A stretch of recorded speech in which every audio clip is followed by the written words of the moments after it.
All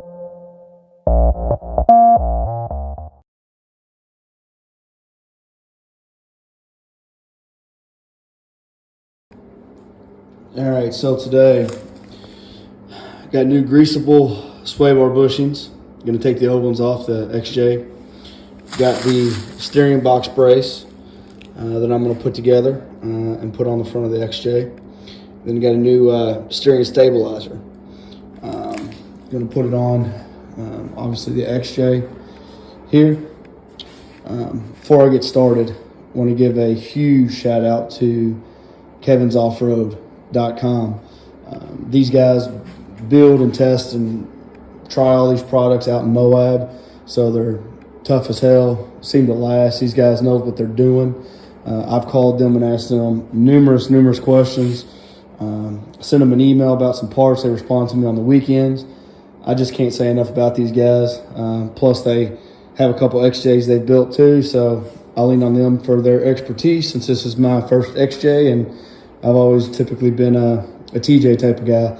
But this is my dream build I'm putting together, so I'm going to rely on the expert's opinion when I have questions. I'll give a link to their website. Hell, they've even got a YouTube page that you can get on there and subscribe, and I'll post that as well. But phenomenal guys. So hopefully I can put these on and not screw them up. Got these from them, by the way. Super quick getting here, no issues. And I know those guys down there are slammed with work because they're in high demand. So be patient with them, but trust me, it's worth the wait. They sell out of parts really quick, which is always a good thing, right? So we're going to start on this. I'm going to let the heater warm up in the garage since it's about 20 degrees, and then we'll get rolling on it. All right, so don't mind the little bit of oil down here. It's a Jeep, so if it leaks, it lets you know it's got fluid in it, and that's for the future project. So anyways, the steering brace is going to actually hook here on the back side of the sway bar. It's going to go around your gearbox. It's going to have a collar on it. It goes around right here, and then it's going to re-hook on the opposite side, again on the back side of the sway bar. So basically what I'm going to do, these are the original sway bar bushings on this Jeep. You can see they're worn, and since I'm going to be fooling around with this area anyways, I'm going to actually just take this off. Typically you just replace the bushing inside, but these are a sealed bushing, and I have sway bar quick disconnects for when I go wheeling. So I'm actually going to replace this whole assembly here and put one in that has a grease fitting so that I can keep it greased and lubricated. So basically what we're going to do first is it's probably 15 or so, I would say, millimeter for right here. Sorry, I can't hold the camera worth shit. We're going to take these out, take this one out over here, and then again you'll do on the other side. One people always ask, how do you put the sway bar bushing back in? Do you have to disconnect it from the top and slide it through? No.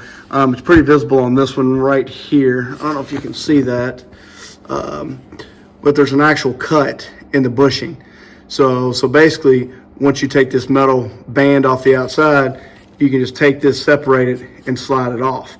Essentially, that's how you'll put the new one on in reverse order. If it's brand new, you're going to look and not see a cut, but bend it a little bit and it'll show itself to you. So what you want to do is once you take this out, take your new bushing, put a little bit of dielectric grease or something in there for lubrication, and slide that back over. Then you just put the bracket back on, and then bottom out the boat. But I'm going to do this in a little bit different order, since the back nut back here is what's going to hook my steering box brace. I'm going to do it kind of at the same time, so I'll get it all loose, get it all on there, and I won't sink it down until I get that all in place. And then of course after that, I'll do my steering stabilizer, which is right back here. Again, that's not the factory, but it is older, so I'm gonna go ahead and replace that while we're there. And the oil leak, it doesn't drip on the ground, so it's not that bad, but I will get that fixed eventually. Again, it's just a process. So all right, let me start taking some of this stuff apart, and hopefully it'll make sense. it's once you see it going together. Okay, I stand corrected. It's actually a 16 millimeter on mine. But you can see this comes off and there's a slit in it. And I don't know if I can do it with one hand or not, but just pry these off.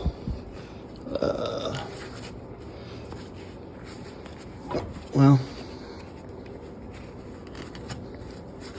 you get the idea. I'm gonna need both hands for this. And then I'll go ahead and take these off and then put the new bushings right on. Just to clarify one thing that I may have misspoke on, this is where your actual sway bar bushing goes. This goes up on top. So you gotta take this one out and put it through.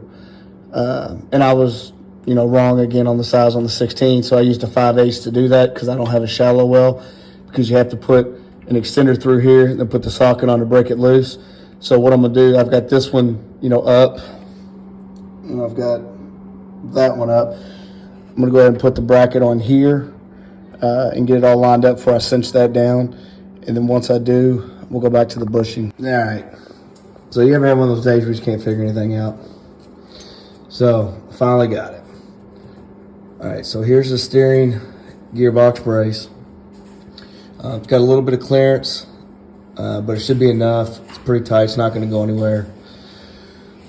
New bushings are in. I was correct on the first assessment that it goes directly to the frame or subframe. You have one of those days where you just can't figure out what is going on.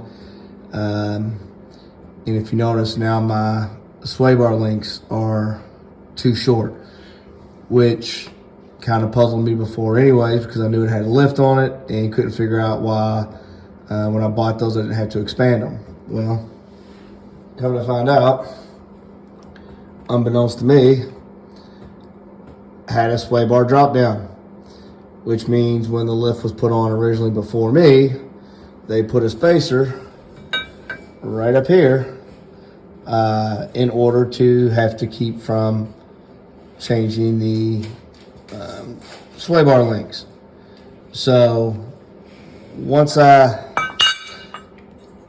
realized I was stupid, I started looking at it, and I had never noticed the sway bar drop links before. So once I got the sway bar drop links off, put it directly up. The bracket goes directly over top of the last or the backside bolt on the sway bar bushing. You bolt these down to where it's tight. I went ahead and synced it all the way down. No issues with steering, like I said.